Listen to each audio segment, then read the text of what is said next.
حاضر ہوں کراچی سے ایک اپڈیٹ لے کے. جیسا کہ آپ کو پتہ ہے کہ 19 اگست کو کراچی کی ہر ایریا میں شدید والی بارش ہوئی اور اتنی بارش ہوئی کہ روڈ جو ہے بہہ گئے, نالے ابل آئے.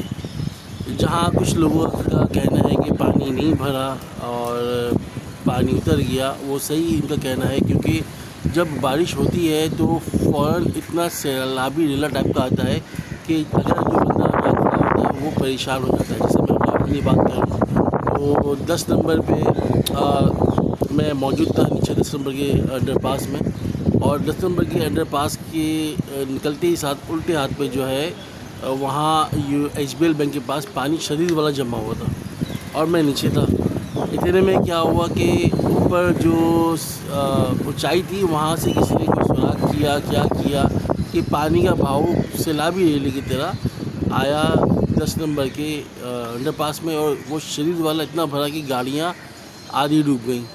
خیر ہم نکلے وہاں سے باہر, اور نکلنے کے بعد جو ہے ہم نے کل پھر جوہر کو بھی وٹنس کیا.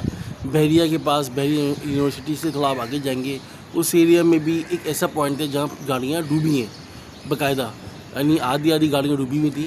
یہ میرا خود وٹنس ہے. اور پھر سندھ باد کے پاس والا جو برج ہے وہاں میں نے دیکھا, وہاں جو ہے باقاعدہ بہت ٹریفک جیم تھا. وہاں کی فٹ پاتھ جو جہاں چیز ویلیو بنا ہوا ہے وہ پوری فٹ پاتھ بھی ٹوٹ گئی. اگر آپ اندر کی طرف جاتے تو پورا راستہ تباہ بہت برباد ہوا ہوتا. اسی طرح اگر ہم جاتے ہیں ملینیم مال کے پاس, اس سے ہم آگے جاتے تو پورا سمندر دریا کا منظر پیش کر رہا تھا. اسی طرح وہاں جو آر جے مال کے پاس والا حصہ ہے جہاں وہ انہوں نے روڈ کو سپریٹ کیا ہوا ہے تاکہ کھدائی وغیرہ ہو سکے, وہ پورا جو ہے پانی سے بھرا ہوا تھا. تو خیر ہم نے کل دیکھا معاملہ. امتیاز کے پاس بھی جو ہے جو امتیاز سے ہم نالا کراس کرتے ہیں اس میں فوراً جو ہے وہاں پانی جمع تھا. تو کچھ جگہوں کا میں بتا رہا ہوں جو کل وٹنس میں نے خود کیا. ہاں وہ الگ بات ہے کہ آپ 2 گھنٹے بعد جب اس روڈ پہ جائیں گے تو پانی اتر چکا ہوگا, اور یہ بات فیکٹ ہے کہ اگر پانی اتر رہا ہے تو پانی کو جگہ مل رہی ہے اترنے کی. مگر جب وہ آتا ہے اور جب وہ بہتا ہے تو یقین مانیں کہ وہ پھر ستیہ ناش کر دیتا ہے. اور ایسا نہیں ہے کہ پانی بارش تیز آتی ہے تو پانی فوراً اس طرح آ جاتا ہے. کل میں برج انڈر پاس کی بات بتا رہا ہوں. انڈر پاس جو 10 نمبر کا ہے وہاں پہ تحاشا پانی جمع ہوا تھا, مگر جیسے ہم آگے دوسرے انڈر پاس پہ گئے جو کہ عیسیٰ نگری سے پہلے بنا ہوا ہے, وہاں ایک بوند پانی جمع نہیں تھا. جو پانی بارش کا آ رہا تھا وہ نکل رہا تھا. تو اس سے تو یہ بات صاف ظاہر ہے کہ جہاں مینٹیننس ہوئی ہے وہاں پانی نہیں رکا, اور جہاں مینٹیننس نہیں ہوئی, جہاں اکاؤنٹیبلٹی نہیں ہوئی, وہاں پانی رکا. یہ بات تو کل کا وٹنس تو میں ہی ہوں بھائی. مگر بات ساری یہ ہے کہ اگر پانی جمع ہو رہا ہے تو یہاں کچھ ذمہ داری شہریوں کی بھی ہے کہ اگر وہ دیکھتے ہیں کہ جہاں کچرا پڑا ہوا ہے, جہاں نالے وہ ہیں, چوک ہیں, تو آپ یار کے ایم سی کی ہیلپ لائن پہ کال کر کے کمپلین کریں تاکہ ان کو بھی پتہ چلے. ظاہر سی بات ہے, ہر کوئی فرشتہ نہیں ہے, ہر کوئی یہاں رپورٹ نہیں ہے کہ اس کو پتہ چل جائے کہ کہاں کیا مسئلہ ہے. کچھ ذمہ داریاں کراچی کے لوگوں کی بھی ہیں, جیسے میئر کراچی کی ہے, تو اسی طرح میئر کراچی کے ساتھ ساتھ یہاں کے چیئرمین, یو سی چیئرمین, ان کی بھی ہے کہ ان کو اپنے ایریا کا پتہ ہو کہ کہاں کچرا پڑا ہوا ہے, کہاں مسئلے مسائل ہیں. اگر آپ اپوزیشن میں بھی ہیں تو آپ کو چاہیے کہ حکومت کے ساتھ مل کے اس معاملے میں آپ جو ہے کھڑے ہو.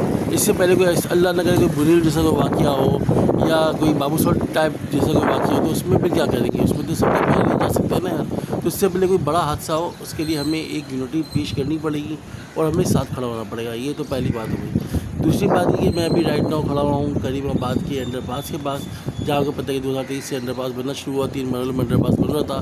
پہلا مرحلہ کاکا بھوانی چورنگی سے لے کے مینا بازار, دوسرا مرحلہ کریم آباد کے برج کے نیچے والا, اور تیسرا مرحلہ سونی شاپنگ مال سے لے کے ضیاءالدین چورنگی والا. کل کریم آباد کے وہاں بھی بے تحاشا پانی جمع ہوا تھا. ویسے پانی جمع نہیں ہوتا تھا انڈر پاس سے پہلے, ہوتا تھا اتر جایا کرتا تھا, مگر کل بہت شدید جمع رہا. ایون کہ ابھی انڈر پاس بن رہا ہے, اور جو دوسرا مرحلہ ہے وہاں کریم آباد کے برج کے نیچے والا, وہاں برساتی ٹینک باقاعدہ بنایا گیا ہے تاکہ کل کو اس طرح کی بارش ہوتی ہے تو اس برساتی ٹینک کے تھرو پانی کو باہر نکال لیا جائے. ابھی برساتی ٹینک یقیناً جو ہے فعال نہیں ہوا ہوگا, مگر ابھی آپ دیکھ سکتے ہیں کہ حال کہ جو کریم آباد کا برج انڈر پاس ہے وہاں کتنا پانی جمع ہوا ہے. بظاہر یہ پانی آپ کو کم لگ رہا ہے, مگر پانی اچھا خاصا پانی ہے جو کہ پورا آگے تک جیم اور بھرا ہوا. آپ دیکھ سکتے ہیں پورا پانی پورا آگے تک بھرا ہوا پانی. اور یقیناً یہ تو اسٹارٹنگ ہے, اگر آپ اینڈ جائیں گے تو وہ زیادہ گہرائی ہے. تقریباً 60 فٹ کے قریب گہرائی ہے، تو آپ اندازہ کریں کہ 5 فٹ کے قریب تو پانی ہوگا، تو 5 فٹ 4 فٹ تو ہوگا پانی. تو یہ ہے کہ اس پانی کے نکاس کے لیے بھی جلد سے جلد یہ کام کریں تاکہ جو نیچے لوہے پڑے ہوئے ہیں، لکڑیاں، وہ خراب نہ ہو اور کام جو ہے پراپر طریقے سے چلتا رہے. 24/7 یہ کام ہو رہا ہے اور کام تیزی سے ہو رہا ہے. امید کرتے ہیں کہ اس سال کے آخر میں یہ انڈر پاس کا جو معاملہ ہے بن جائے گا.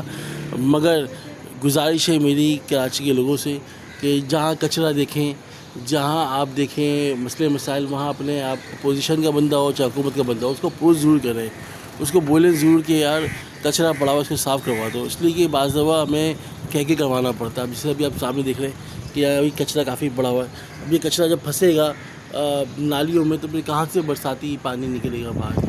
تو یہ کچھ ذمہ داری حکومت کی بھی ہے، کچھ اپوزیشن کی بھی ہے اور کچھ عوام کی بھی ہے. تو یہ ہے کراچی کے اپڈیٹ جو کہ میں دے رہا ہوں 20 اگست کو. اور بارش کی پیشن گوئی آج بھی ہے، کل بھی ہے. آج اسکول، کالجز اور کچھ دفاتر بند ہیں. تو امید کرتے ہیں کہ اللہ تعالیٰ اب جو بارش برسے وہ رحمت والی ہو اور اللہ تعالیٰ ہم سب کو اپنے امان میں رکھے. بہت سارے گھروں میں جو ہے پریشانیاں ہو گئی ہیں اس بارش کی وجہ سے. اللہ تعالیٰ سب کی پریشانیوں کو حل فرمائے اور ہم سب کو اپنے امان میں رکھے.